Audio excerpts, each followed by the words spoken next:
What's up, YouTube? Welcome back to the Saving Men's Lives Network.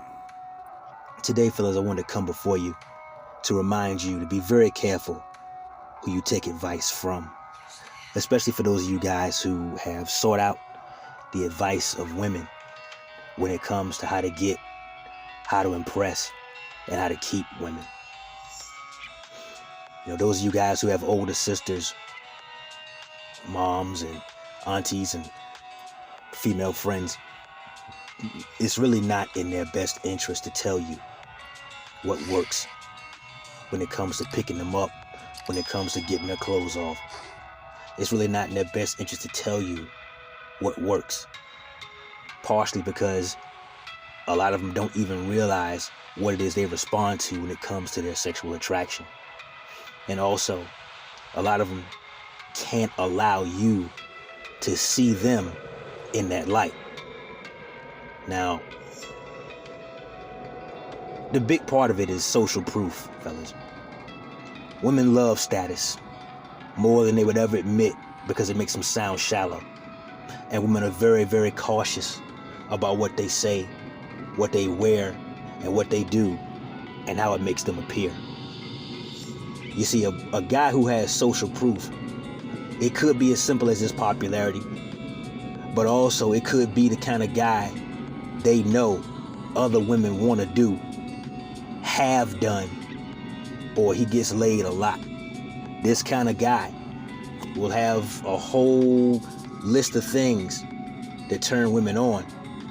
But the catch is, they can't let you know that's what works, because these guys, while they do get their motor running, while they do get them as wet as Niagara Falls, to transform you into one of those guys, from their opinion, number one, it lets the cat out of the bag.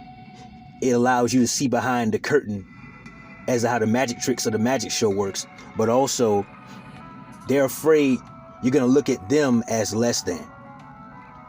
It's not an accident that guys like Nick Cannon and Future and roundaway boys like the guys you know personally, who got 3, 4, 5 baby mamas, all the girls know each other, all the girls know about each other, and yet they still go for this guy. Why?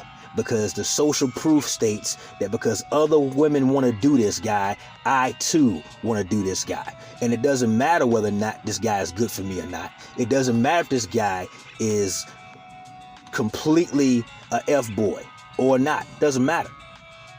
Other women want it, so do I. Because women think by committee, if they think at all.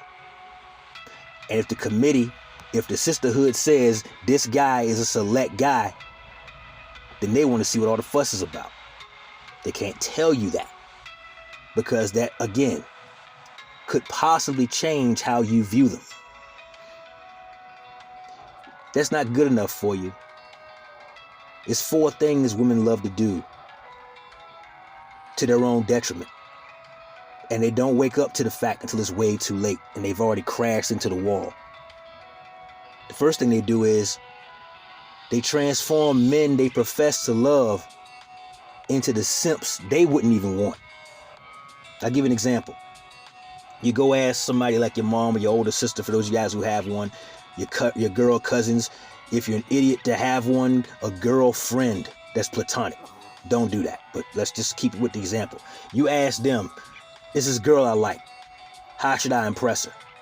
She's going to tell you goofy, ridiculous advice like bring her flowers and give her candy and tell her how beautiful she is and so forth and so on. You've heard it all before. Things guaranteed to get you trapped on island friend zone. Problem is, fellas, the guys that really do it for that girl you like, they're not bringing her flowers. They're not taking her on 3, 4, 5, 6, 8 dates. They're not waiting 90 days. They're not doing none of that. They show up, they say what it is, and she's either down or she's checking off the list on to the next one. And women love the confidence of a guy who could care less whether she's around or not. They can't help it. It's instinctive. Because a guy that could care whether or not she's in his life or not is the kind of guy who has high value and therefore options. And a guy with options must therefore have social proof.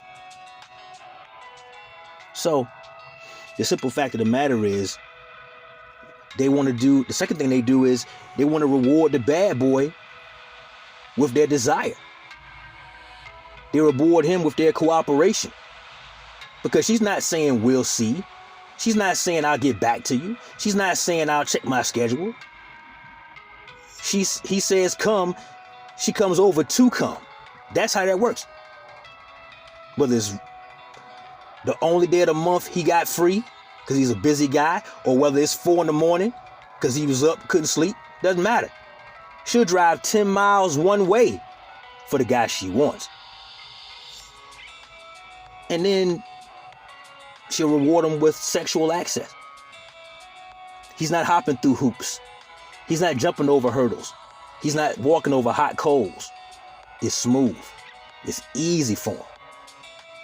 She comes over, panties come off, you know the rest of the story. But they also, again, to their own detriment, they will sabotage the good girl in their friend group. If there's a girl who isn't a 304 like the rest of them, she's got a boyfriend, a fiance, a husband, and she's trying to maintain because she understands the consequences of her actions and what that might bring, they will undercut this woman. They'll badmouth you behind your back while smiling in your face.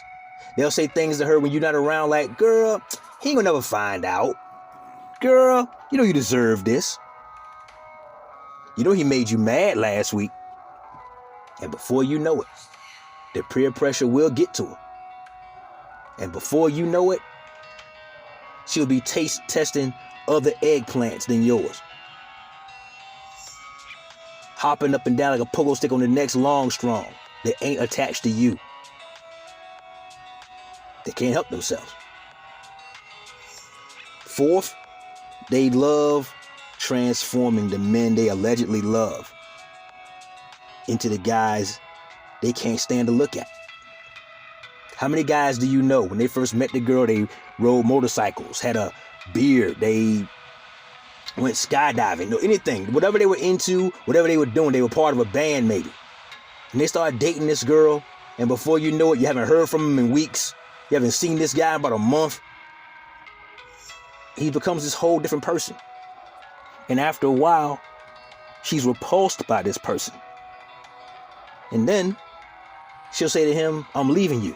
And he's going to wonder why. And she's going to say something goofy as hell, like, you're not the guy I fell in love with.